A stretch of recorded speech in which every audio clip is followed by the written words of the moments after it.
Good afternoon and welcome to our special council meeting for July 18th, 2023. At this time, we'd like to acknowledge the traditional territories and the oral practices of the Blackfoot Nation, which include the Siksika, the Kainai, and the Piikani. We also acknowledge the Tsuut'ina, the Stoney Nakoda First Nations, the Métis Nation Region 3, and all people who make their homes in the Treaty 7 region of southern Alberta. We're making this acknowledgement to demonstrate our continuing efforts to work together as we strive for reconciliation through increased and collective learning. Call the meeting to order here and moved by Councillor Wardrop that the public consumption of self-bought alcohol, self-brought, you get bought or brought? Self-brought. Self-brought, not an OBO. Okay, that public consumption of self-brought alcohol be permitted in Veteran Centennial Park on Friday, August 18th, 2023 from 6 p.m. until 10:30 p.m. Okay, Lisa. Thank you. Through the Chair to Mayor and Council, under the Gaming, Liquor and Cannabis Act, a municipality can designate public consumption of alcohol within a public parks picnic area. This has been practiced quite a few times over the years. We ran a pilot program in 2001, which allowed public consumption of alcohol in a number of different parks. And then it was also used again in 2022 when we hosted our Taste of Nations and Lifted event in Veteran Centennial Park.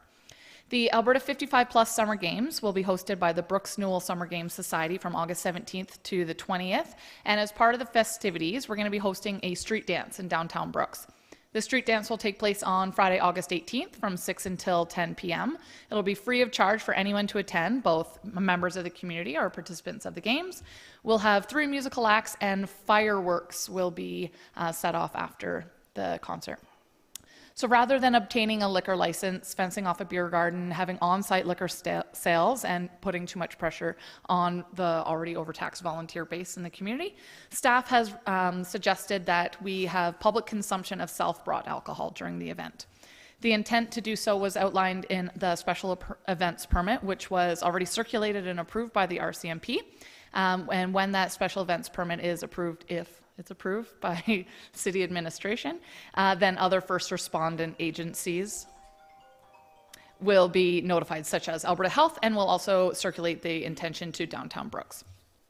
Any other time that we have run a self-brought consumption event, we've had no issues. There was no issues with violence.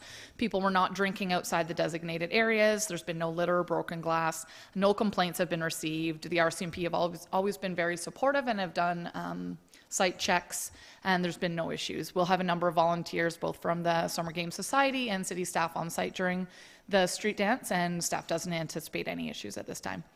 So therefore, administration is recommending that public consumption of self-brought alcohol be permitted in Veteran Centennial Park on Friday, August 18th, 2023 from 6 o'clock p.m. until 10:30 p.m. Okay, the dance will be where? Through the Chair to Mayor Petrie. The same setup that we had for Lifted back in September of 2022. We closed the street between 1st Street West and 2nd Street West on 1st Avenue, and we set up a large outdoor stage essentially right in front of the park, between the park and what used to be the dollar store. So the musical acts perform on the stage and people sit in the park on lawn chairs or picnic tables and watch. And a clarification from when I was reading the motion there, it's I can bring my own beer or rum or whiskey or wine or whatever. Correct. Right? It would be a BYOB situation. You would purchase the alcohol from a licensed alcohol sales facility, whether it be a liquor store or the brewery in town. Okay, any other questions? Go ahead, Councillor. Good enough? Is there going to be food vendors for this? Through the Chair to Councillor Goodenough, that was mentioned in our special events permit, is that we could have food on site. What we did in 2022, we actually had the Brooks Community Football Association. They had a fundraiser barbecue. We could reach out to a group like that again if they wanted to host a barbecue. And in 2021, what we did is we had snack foods. We had like chips and that sort of thing. When I suggested that to the RCMP, they said it was up to us whether we wanted to have food or not. When you sell alcohol, a condition of sale is that you must have food on premises. But in a situation like this, there's no restrictions that say you must. So it's up to our discretion, and we certainly can. Okay, thank you. Okay, Councillor Wardrop? Well, just on that note, I think it would be good to have food on site. Just even though it's not a must, it's good if people are drinking. I'm just wondering, was there ever a limit on how much an individual could bring of their own liquor in previous scenarios, or is there a limit now, or is it just open? Through the chair to Councillor Wardrop, the way that we've always managed it in the past is that there's public consumption is permitted, but public drunkenness is not permitted. So the RCMP typically do site checks. Nobody's checking coolers to see exactly what everybody's bringing, but if somebody becomes unruly or drunk or like problematic, then the RCMP would get involved at that time. But to date, we've never had any issues with it. Okay. Councillor Idris? So I know if we are trying to get a license through volunteer groups, it could be like a hassle, but have we tried to talk to, for example, the Brooks Hotel or one of the establishments that actually provide this service to come in and do their own?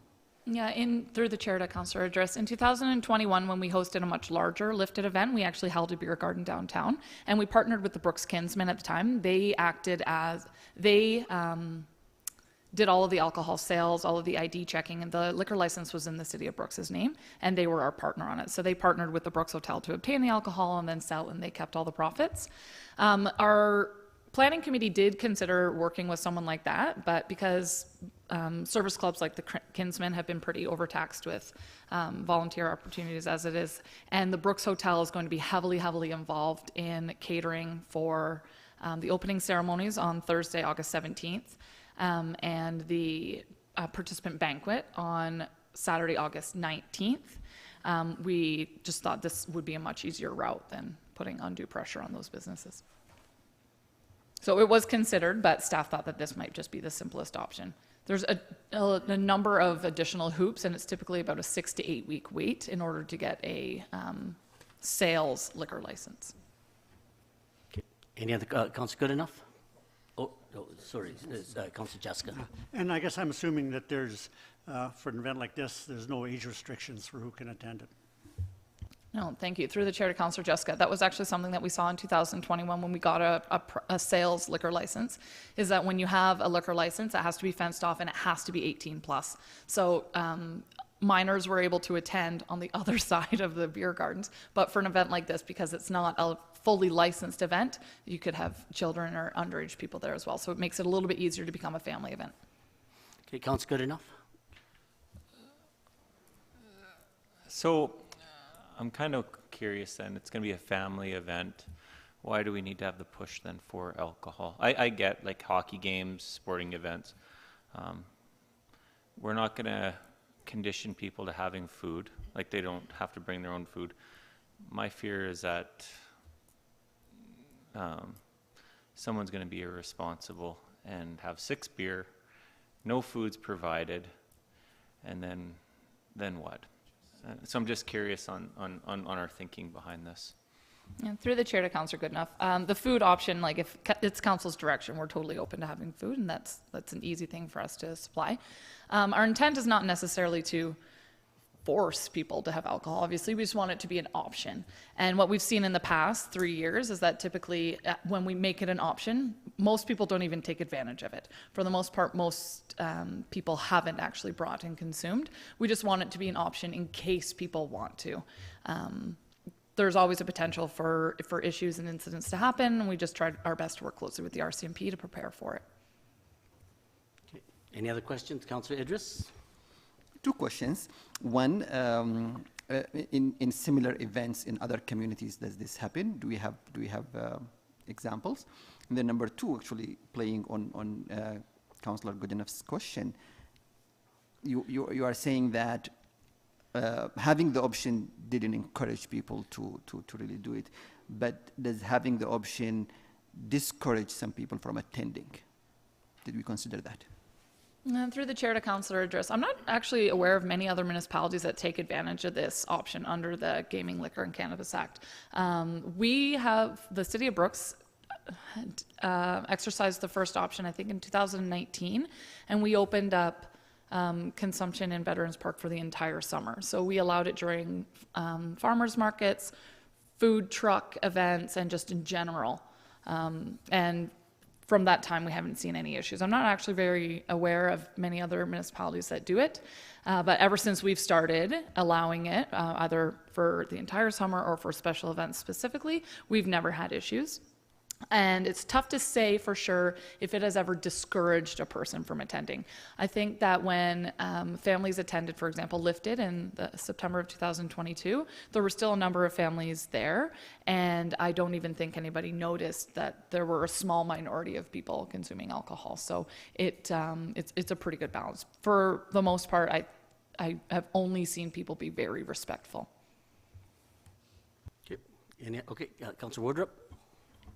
Just further to that comment, we did discuss that idea, I think fairly extensively, the idea of the balance between encouraging more people to come and the idea that somebody could potentially be discouraged to come. And then we ended up going forward with Lifted, and that seemed to be quite successful. I think it would be, so I think I don't anticipate we run into any issues. And it's also kind of an evening event too. And so I think maybe we could get, it's kind of like there are certain pubs around town, you could go to Piston Broke and go see live music. There's alcohol being served. There's still children around. It's a really like fun, enjoyable atmosphere. I would anticipate it would be something like that. Be good. Councillor Jessica, you might have the last word here. Well, maybe we should be asking who's going to be playing. If it's Metallica, we might want to rethink this, but it sounds like it's worked pretty good in the past. Yeah, or through the chair to Councillor Jessica, our intent is to have some local bands play. One of them does, he's a single singer, he does East Coast music, and then we've reached out to 2 other local bands that we've partnered with in the past, and they kind of do some classic country music, a little bit of classic rock covers. No Metallica, nothing intense like that. It's a 55 plus crowd is our primary audience, so we thought better than to have anything too wild. Yeah. Okay, to the motion, all those in favor? Okay, nobody opposed. Okay, carried. Okay, moved by Councillor Prentice that the meeting adjourn at 1:15 p.m. All those in favor?